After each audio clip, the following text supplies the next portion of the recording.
बंदी छोड़ सतगुरु रामपाल जी भगवान की जय। बंदी छोड़ की सभी पुण्यात्माओं को दास का सत साहेब तो मालिक के आशीर्वाद से, मालिक की सत प्रेरणा से नित नियम की वाणियों का गुणगान हो चुका है। नित नियम में गूढ़ जो वाणियाँ थीं परमात्मा ने उसका सहज सरल रूप से विस्तार करवाया था दास को निमित्त बना के। तो पुण्यात्मा ये बहुत ही बढ़िया तरीके से मालिक की वाणियों का गुणगान हुआ है और बहुत ही पुण्यात्माओं ने पसंद किया है, क्योंकि उसमें एक एक जो वाणी है ना, उसका जो मर्म है उसको समझने में बड़ी सहायता मिली थी। तो आज से एक नया युग शुरू हो रहा है जिसमें असुर निकंदर रमणी के माध्यम से मालिक ने क्या महत्वपूर्ण लक्ष्य हमें दिए हैं, क्या महत्वपूर्ण हमारे लिए मर्यादाएं हैं, क्या महत्वपूर्ण हमारे लिए आदेश हैं, उनका आज से विस्तार से खुलासा करवाएंगे मालिक अपनी वाणियों से। चूँकि मालिक ने असुर निकंदर रमणी का सलाद स्वयं अपने हस्तलिखित अपने कर दिया था हम लोगों के लिए, लेकिन आज भी उनका जो मर्म है, उनका जो विस्तार है, जो एक भगत के लिए आदेश है, उन पर ना चलने के कारण आज भी हम उसको ठीक ढंग से समझ नहीं पा रहे हैं। तो आज पहला वीडियो है असुर निकंदर रमणी का और नित्य ये पूरा होगा। तो एक एक वाणी का मर्म समझते जाएंगे कि मालिक ने इस वाणी के माध्यम से हमें क्या आदेश दिया है, परमात्मा ने हमें क्या इसमें मर्यादा बताई हैं जिस पर हमें आजीवन अंतिम श्वास तक हमें चलना है। तो असुर निकंदन रमणी सरलाथ, असुर का अर्थ होता है पुण्यात्मा और राक्षस, और निकंदन अर्थात नाश करने वाली, और रमणी का अर्थ होता है स्तुति या विनती। तो अगर शाब्दिक अर्थ में देखें पुण्यात्माओं तो इसका अर्थ हो जाएगा असुर निकंदन रमणी का कि नाश करने वाली, राक्षस का नाश करने वाली विनती या स्तुति। राक्षस का नाश करने वाली ये विनती या स्तुति है। चूँकि ये पूर्ण परमात्मा के हस्त कलम से लिखी हुई है, परमात्मा ने स्वयं इसको बोला है, शब्द स्वरूपी वाणियाँ हैं ये। तो इसका बहुत ही गूढ़ रहस्य है। गूढ़ क्या है? असुर निकंदन रमणी में विश्व की सर्व शक्तियों, देवताओं तथा पूर्ण परमात्मा की स्तुति की गई है। इसमें क्या क्या की गई है? सर्व शक्तियाँ, विश्व की जितनी भी शक्तियाँ हैं, जितनी भी शक्तियाँ सभी धर्मों में विराजमान हैं, सभी देवता, जो भी देवता हैं 21 ब्रह्मांड में, और अक्षर पुरुष तक की भी इसमें गुणगान किया गया है।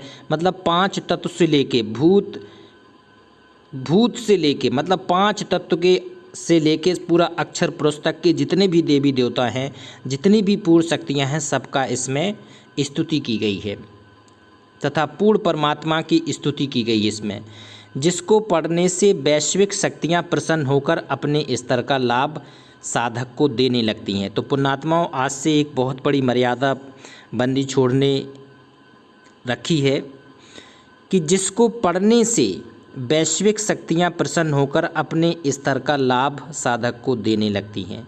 तो इसको पुण्यात्माओं आज से पढ़ने का आदेश हो रहा है। कोशिश करो। अभी तक क्या करते हैं कि परमात्मा की वाणी चला देते हैं हम लोग, अन्य काम में भी व्यस्त रहते हैं, कई वाणियाँ हम लोग नहीं उच्चारण कर पाते हैं। तो वो जो विधिवत लाभ है, जो परमात्मा पूरा लाभ देना चाहते हैं, वो साधक को नहीं मिल पाता है। तो कोशिश करो, आज से हम भी कोशिश करेंगे। हमने इसके पहले भी कई बार पढ़कर असुर निकंदन रमणी की है। बहुत ही जो अंदर आत्मा में खुशी है वो बहुत ही ज़्यादा होती है।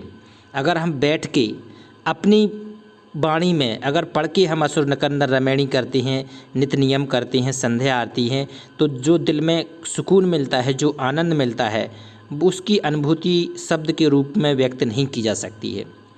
तो जो पढ़ने का विधान है, परमात्मा का जो विधान है, वो पढ़ने का ही है। पढ़ के ही इसको पूरा करना है। तो आज से कोशिश करो पुण्यात्माओं, जितना आधीन होंगे परमात्मा हम लोगों के उतना पास में आएगा, निकट आएगा। तो कोशिश करो बैठ के करने की, और जो ज़्यादा ही आधीन हो तो खड़ा होकर भी किया जा सकता है। जो खड़े होने में जो अंदर से आंतरिक अनुभूति होती है, जो आधीनी बनती है, जो पूर्ण परमात्मा के प्रति जो समर्पण बढ़ता है, उसका तो कुछ कहा ही नहीं जा सकता है। तो पुण्यात्माओं, कोशिश करने में कोई बुराई नहीं है। कोशिश समय के साथ में की जाती है, तो कोशिश करो कि पढ़ के करना है। आगे देखते हैं।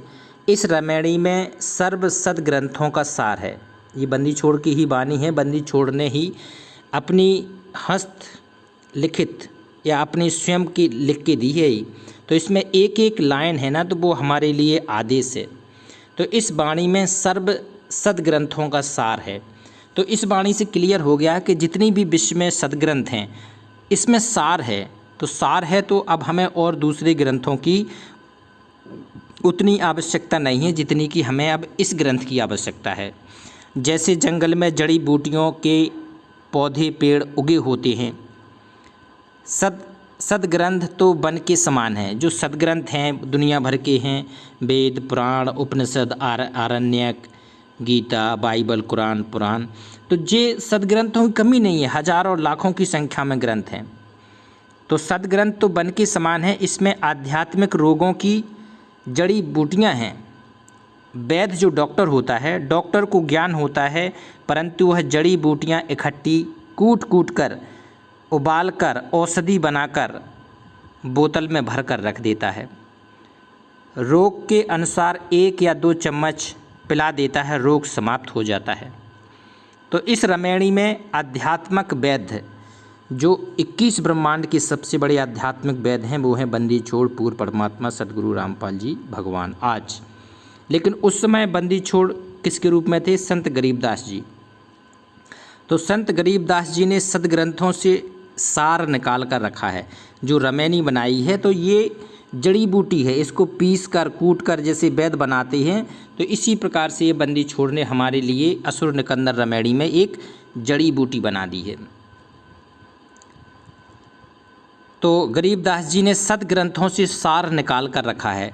जैसे शिव पुराण पूरी पढ़ने से जो फल मिलता है, वह इस असुर निकंदन रामायणी में लिखी 19 वाणी श्रद्धा से पढ़ने से प्राप्त हो जाता है।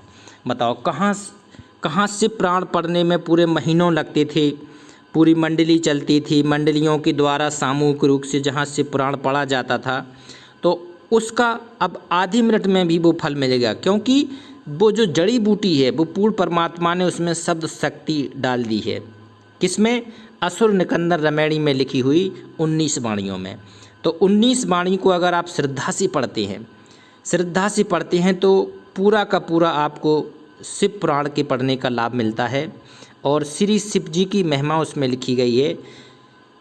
तो कितना आधीन भाव से इसको हमें लेना पड़ेगा कि एक पूरे शिव पुराण का लाभ हमें मिल रहा है, तो क्यों ना इसको आधीन होके ससम्मान से खड़े होके उस पूर्ण परमात्मा के लिए हम इन वाणियों को समर्पित करें। तो पूर्ण परमात्मा बंदी छोड़ सतगुरु रामपाल जी भगवान हमें उतना ही लाभ देंगे, उससे अधिक भी प्रसन्न हो जाएगा परमात्मा, क्योंकि सतगुरु जो चाहे सो कर दे। देने को तो जब काल भगवान को 21 ब्रह्मांड दे सकता है, तो पुण्यात्माओं हमें तो इस 21 ब्रह्मांड के पार अपने निज घर में ले जाने के लिए मालिक आए हैं, तो क्या नहीं दे सकते हैं।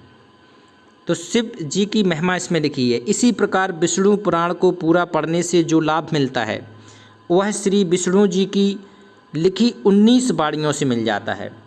तो जो विष्णु भगवान की 19 वाणियाँ लिखी हैं, उनको बिल्कुल आधीन भाव से, बिल्कुल समर्पण भाव से पढ़ने से विष्णु भगवान देने के लिए तत्पर रहते हैं, क्योंकि ये भी शब्द शक्ति से चलते हैं। तो परमात्मा की शब्द शक्ति के हुक्म से विष्णु भगवान भी उस साधक को पूरा लाभ देते हैं। किसको? जो नित्य वाणियों को अपने मुख कमल से पढ़ता है। इसी प्रकार श्री ब्रह्मा जी की महिमा की 14 वाणी हैं इसमें असुर निकंदन रामायणी में। तो ब्रह्मा जी की महिमा की 14 वाणी पढ़ने से श्री ब्रह्मा पुराण जितना फल साधक को मिलता है, इसी प्रकार अन्न जाने। तो पुण्यात्माओं, इससे स्पष्ट हो रहा है कि ये वाणी है ना, जो असुर निकंदन रामायणी की, एक एक वाणी ब्रह्मास्त्र से कम नहीं है, एक एक वाणी अग्निशास्त्र से कम नहीं है, क्योंकि एक वाणी का जो पढ़ने का मर्म है, जो पढ़ने का फल है, वो बहुत गुना है। तो क्यों ना आज से हम लोग अनुष्ठान करते हैं, क्योंकि कोशिश करते हैं, क्योंकि कोशिश करेंगे तभी हम लोगों को सफलता मिलेगी। तो मालिक की प्रेरणा से जब ये वाणी मालिक करा रहे हैं तो कुछ ना कुछ मर्म तो ज़रूर है कि पढ़ के मालिक कराने के लिए ही सिग्नल दे रहे हैं, संकेत दे रहे हैं। यह अमरवाणी परमात्मा से साक्षात्कार किए हुए संत गरीबदास जी के मुख कमल से बोली गई है, जिस कारण से उनकी वाणी मंत्र की तरह कार्य करती है। तो ये वाणी कैसी है? ये मंत्र की तरह कार्य करती है, क्योंकि पूर्ण परमात्मा की मुख कमल से निकली हुई वाणी है। तो ये अमर वाणी है, सिद्ध वाणी है, क्योंकि परमात्मा शब्द स्वरूपी है। तो परमात्मा से निकली हुई जो शब्द वाणी है वो भी पूर्ण सिद्ध है और शीघ्र लाभ देती है, वो साधक को शीघ्र लाभ देती है। तो शुरू करते हैं पुण्यात्माओं। एक बार जयकारा लगाएंगे मालिक का। बंदी छोड़ सतगुरु रामपाल जी भगवान की जय। हे मालिक सत्प्रेरणा करके जो आपका गुणगान हो रहा है इसको सफल बनाए मालिक। वाणी सत्य पुरुष समर्थ ओमकारा, अदली पुरुष कबीर हमारा, आदि युग आदि दया के सागर, काल कर्म के मोचन आगर, दुख भंजन दरबेश दयाला, असुर निकंदन कर पे माला। ये 3 वाणियाँ हैं। अब इन वाणियों का जो मर्म है, इसमें जो छिपा है, जो गहराई छुपी है तत्व ज्ञान की, जो आध्यात्मिक ज्ञान की जो ऊंचाई है, वो पढ़ देते हैं मालिक, हम लोगों को उसका लाभ भी दे देते हैं।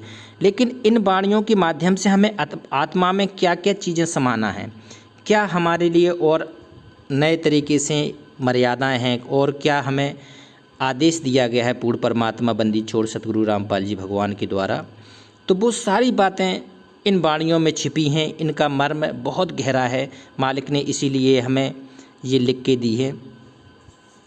तो अब शुरू देखते हैं। इन 3 वाणियों में पूर्ण परमात्मा की स्तुति है। किसमें है? जब पूर्ण परमात्मा प्रकट होता है उसकी स्तुति है। तो बंदी छोड़ गरीबदास जी महाराज ने लिखवाई थी अपने कबीर साहब के लिए। तो आज ये हमारे बंदी छोड़ सतगुरु रामपाल जी भगवान की स्तुति के लिए हम लोगों को इसको प्रयोग करना है। तथा कहा है कि ओमकार का वास्तविक अर्थ है काल ब्रह्म, क्योंकि वह ओम नाम का पर्याय है। क्योंकि जैसे गीता में भी कहा गया अध्याय 8 के श्लोक 13 में, ओम इति एकाक्षरम ब्रह्म व्यवहारम मम अनुस्मरण या प्रयाति तजम दिहम सा याति परमाम गतिम। तो जो ओमकार है, ओम है, वो ब्रह्म का सूचक है। ओम मंत्र ब्रह्म का है। ओम तत्सत इति निर्देशा ब्रह्मणा त्रिविधा स्मृता, ब्रह्मणा 3 वेदा चैज्ञा च वेदा पुरा। तो ओम किसका है? ब्रह्म का। ओम तत् किसका है? परब्रह्म का। और सत किसका है? पूर्ण ब्रह्म का। तो ओम मंत्र ब्रह्म का है, और ब्रह्म ज्ञानी कहलाने वाले ऋषियों का दावा है कि ब्रह्म अर्थात ओमकार नाम वाला प्रभु हमारा पूज्य है। तो ओंकार नाम के जाप से ब्रह्म प्राप्ति होती है। ब्रह्म को वे निराकार मानते हैं। कैसा मानते हैं? वो निराकार। लेकिन जो समर्थ सृजनहार, और उसी को ब्रह्म को ही पूर्ण मोक्षदाता बताते हैं, समर्थ सृजनहार बताते हैं। संत गरीबदास जी ने कहा है कि सत्पुरुष समर्थ ओमकारा, जो सत्पुरुष है ना, पूर्ण परमात्मा, समर्थ ब्रह्म, ब्रह्म का अर्थ परमात्मा होता है, परंतु काल अधूरा परमात्मा यानी ब्रह्म है, इसे भी ब्रह्म कहने लगे। तो ब्रह्म जो शुद्ध उच्चारण है, जैसे गुरु, बाद में गुरुजी, सदगुरु, संत, पूर्ण संत, तो ये सब धीरे धीरे करके बढ़ाने लगे, क्योंकि नकली भी गुरुजी बहुत होने लगे, तो फिर सतगुरु प्रयोग किया करना। तो जैसे क्या है, सत्य पुरुष समर्थ ओमकारा, जो पूर्ण परमात्मा ही सच्चा ओंकार है, और अदली पुरुष कबीर हमारा। तो पूर्ण परमात्मा को ब्रह्म कहते हैं। इस भाव से कहा है कि समर्थ ओंकारा अर्थात ब्रह्म तो कबीर परमेश्वर है, वह अदली न्यायकारी पुरुष परमात्मा हमारे कबीर ही है। कैसे? जो वास्तविक ब्रह्म है, जब पूर्ण परमात्मा ने जब सृष्टि रची तो वो समर्थ ओमकारा था। सत पुरुष समर्थ ओमकारा, अदली पुरुष कबीर हमारा। अदली मतलब होता है न्यायकारी, और पुरुष वो पूर्ण परमात्मा, वो कबीर हमारा है। तो जो सच्चा न्यायकारी है, सच्चा परमात्मा है, वो हमारा आज बंदी छोड़ सतगुरु रामपाल जी भगवान हैं। स्वयं कबीर ही वर्तमान में प्रकट हैं। तो अदली न्यायकारी पुरुष परमात्मा हमारे कबीर जी ही हैं। आगे देखते हैं, आदि युगादि दया के सागर। तो इसका है आदि युगादि अर्थात सृष्टि की रचना के आदि से, युग युग से ये दया के समृद्ध हैं और काल तथा पाप कर्म का मोचन नाश करने वाले हैं। तो ये पाप कर्म का मोचन नाश करने वाले हैं। तो इतनी एक वाणी में इतना मर्म है इसका कि परमात्मा तुरंत प्रसन्न हो जाता है कि आदि युगादि दया के सागर, काल कर्म के मोचन आगर, मतलब काल के कर्म को भी समाप्त करने वाले हैं। दुख भंजन दरवेश दयाला और असुर निकंदर कर पैमाला। देखो, कबीर परमात्मा दुखों का भंजन नाश करने वाले दरवेश मतलब परमात्मा के रूप में प्रकट होने वाले दयालु हैं। देखो होगा, परमात्मा के रूप में प्रकट होने वाले दयालु हैं। जब पूर्ण परमात्मा आता है तो ये प्रकट ही होता है। 8 सितंबर 1951 से ये पूर्ण परमात्मा बंदी छोड़ सतगुरु रामपाल जी भगवान के स्वरूप में प्रकट है। और जो प्रकट नहीं मान पा रहा है, जिसका आध्यात्मिक ज्ञान अभी ये मानने पर नहीं मान रहा है कि परमात्मा प्रकट हैं, कि जन्म लिया है, वो अभी ज्ञान की स्टार्टिंग में है। और जिसने परमात्मा को प्रकट मान लिया है, शब्द स्वरूपी मान लिया है, तो वो अभी उच्च लेवल की क्लास में जिसका एडमिशन हो गया है। तो कबीर परमात्मा दुखों का भंजन करने वाले दरवेश महात्मा रूप में प्रकट होने वाले दयालु हैं। ये परमात्मा असुर राक्षसों का निकंदन नाश करके क्या करते हैं? परमात्मा राक्षसों का नाश करके उनको पैमाल पूर्ण रूप से मिटा देते हैं, कर देते हैं। तो पूरी तरह से उन राक्षसों को समाप्त कर देते हैं, पूर्ण रूप से मिटा देते हैं। एक वाणी और लेते हैं, आब खाक पावक और पौना और गगन सुन्न दरियाई दोना। देखो यहाँ पर 4 शब्द आए हैं। आब, आब का अर्थ होता है पानी, और खाक का अर्थ होता है पृथ्वी, पावक होती है अग्नि, और पवना होती है वायु। तो आब खाक पावक और पवना और गगन सुन्न दरियाई दोना। गगन आकाश, दरियाई दोना का अर्थ क्या होता है? दरियाई दोना, सतलोक को तो दरिया जानो और काल लोक दोना अर्थात कुंड जानो।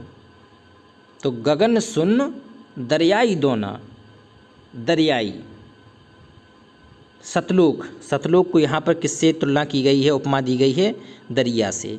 तो हमें तो वो पूर्ण दरिया चाहिए जहाँ सर्व सुख है, मालिक की सत्प्रेरणा से सब कुछ है, उसमें सारा कुछ हरा भरा है, सारा तेज पुंज के नूर हैं, तेज पुंज के आवास हैं, तेज पुंज का हमें शरीर मिलेगा। तो कहते हैं आब खाक पावक और पौना और गगन सुन्न दरियाई दोना। और 21 ब्रह्मांड का जो दोना है, काल का लोक है, उससे कुछ ज़्यादा हमें सारोकार नहीं है। तो पूर्ण परमात्मा हर तरह से हर भक्त के लिए एक एक पुण्यात्माओं को इस काल के जाल से निकालने के लिए कितना संघर्ष कर रहे हैं पुण्यात्माओं, विचार कर लो। ये समय केवल हर भगत को विचार करने के लिए है कि आज बंदी छोड़, आज वो बंदी छोड़ सत कबीर आज प्रकट रूप से हमारे लिए आ गया है। और दुख सहन करके, दुख इसलिए चूँकि भौतिक शरीर में काल के इस नियम के अनुसार मालिक जो क्रिया करते हैं, मालिक का जो रोल होता है वो बहुत ही आधीनी का होता है। तो आधीनी का जितना भी रोल है वो परमात्मा निभा के ही जाते हैं, जिससे युगों तक उस मालिक के गुणगान होते रहते हैं। तो ये बहुत ही हमारे असंख्य युगों के, असंख्य कल्प युगों के भक्ति संस्कार हैं। पता नहीं किस युग में हम लोग लटक गए थे, किस युग में हम लोग पूर्ण मोक्ष प्राप्त नहीं कर पाए थे। तो आज वो पूर्ण मोक्ष प्राप्त करने के लिए सद्गुरु हमें मिल गए हैं बंदी छोड़। तो सभी बिल्कुल समर्पण भाव से अपनी भक्ति विधि करें, नित्य आराधना करें, साधना करें, और जो जो मालिक की मर्यादाएं हैं उसका अंतिम श्वास तक निर्वहन बहुत ही ज़रूरी है। तो पुण्यात्माओं एक बार बंदी छोड़ का जयकारा लगाएंगे। नेक्स्ट वीडियो में आएगा। बंदी छोड़ सतगुरु रामपाल जी भगवान की जय। सत साहेब।